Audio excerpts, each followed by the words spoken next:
Okay, so it's day 55 and today we'll be solving this maximum number of robots within budget. So इस question में क्या है, तुम्हें कुछ एक बार क्वेश्चन पढ़ लेना. You are basically given a zero index integer array and basically उसमें n रोबोट्स है एंड हर रोबोट का एक चार्ज टाइम है and there is a running cost. And what you have to do is like suppose you select k robots. You select like एक substring of k robots. एक तुमने एक सब अरे सिलेक्ट किया कि मैं लाइक कि मेरे को ये वाले k रोबोट्स को रन करना है. So what's the total time it will take, it's equal to the maximum of charge times, मतलब उन सब में से किसका मैक्सिमम चार्ज टाइम है प्लस जितने robots you have selected K into the sum of the running cost. So अभी तुम्हें बताना है कि return the maximum number of consecutive robots that you can run such that the total cost does not exceed budget. So first things like very obvious in this question is you'll have to apply binary search. क्यों ऐसा क्यों है? Because जब उन्होंने बोला return the maximum number of consecutive robots, so अभी binary search कैसे hit होता है? मोस्टली ये maximum keyword will take you to binary search. Second thing is, अगर इस प्रॉब्लम में the answer is 3 then it is obvious that the answer exist for 0, 1 and 2 and then 4 से आगे it would again start feeling.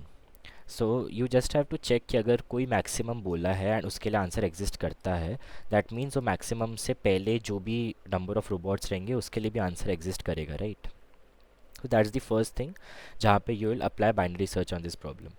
Now binary search on what? You will apply binary search on consecutive robots कि you will fix the number of robots you are selecting. जैसे यहाँ पे left is 0, right is n and मैंने यहाँ fix कर दिया कि मुझे इतने robots select करने हैं. Then I'll check is it possible to run these robots within budget.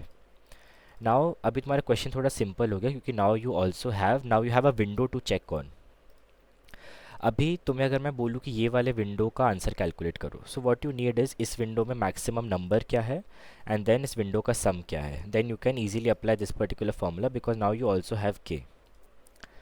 अभी ये विंडो की डिटेल्स कैसे लाए? विंडो का सम लाना very easy. You can apply via like binary search के through, like sorry prefix sum के, like you can use prefix sum and you can get the sum of any particular subarray. But what about the max stuff? Like how would you get the maximum thing?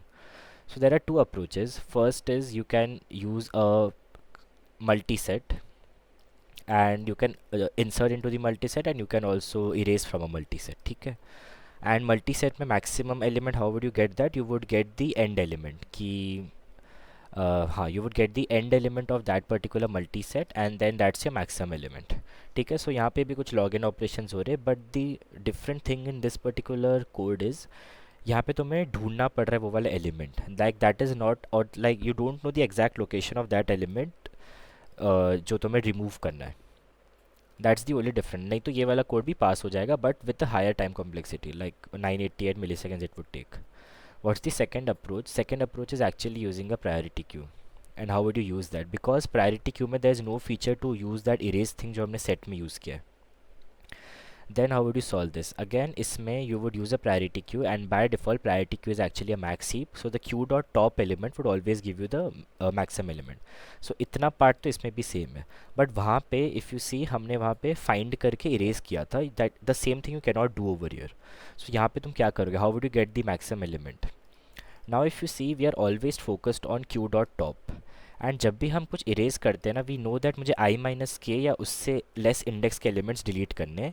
And मैंने Q में push करते time ना element तो डाला ही था, मैंने index भी डाला था.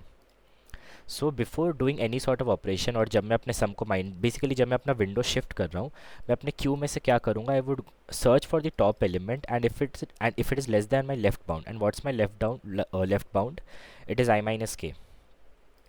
सो अगर कोई भी टॉप एलिमेंट है जो उस बाउंड के लेफ्ट में है, I would not consider that as the top element and I would pop that element. That way I would always like, मुझे हमेशा पता रहेगा कि मेरे क्यू का जो अभी करेंटली टॉप एलिमेंट है वो उसी पर्टिकुलर विंडो का ही है एंड वो इसी कोई प्रीवियस विंडो का नहीं, बिकॉज मैंने हमेशा अपना क्यू क्लियर किया before doing any max operation on it. So this is the different thing in priority queue. You'll have to maintain कि queue dot top में जो element है वो उस particular window का ही है. And अगर window shift हो रहा है then you'll have to clear the queue. And इसमें क्या था? इसमें it was a bit different. You can just simply find the element क्योंकि ये multi-set है. You have to run a find because multi-set में if you just simply run a queue dot erase, it will erase all the instances of I minus k. I mean charge times I minus k. So that's why you have to do a q dot find. You would get the iterator pointing to charge times I minus k, and then you have to erase that. That's the difference between these two. So the only thing that's differing in those two solutions is the max वाला formula. And sum तो simple है, बस max के दो तरीके, one using a multiset and the other using ये priority queue, and you have to clear the priority queue before you do any sort of operation.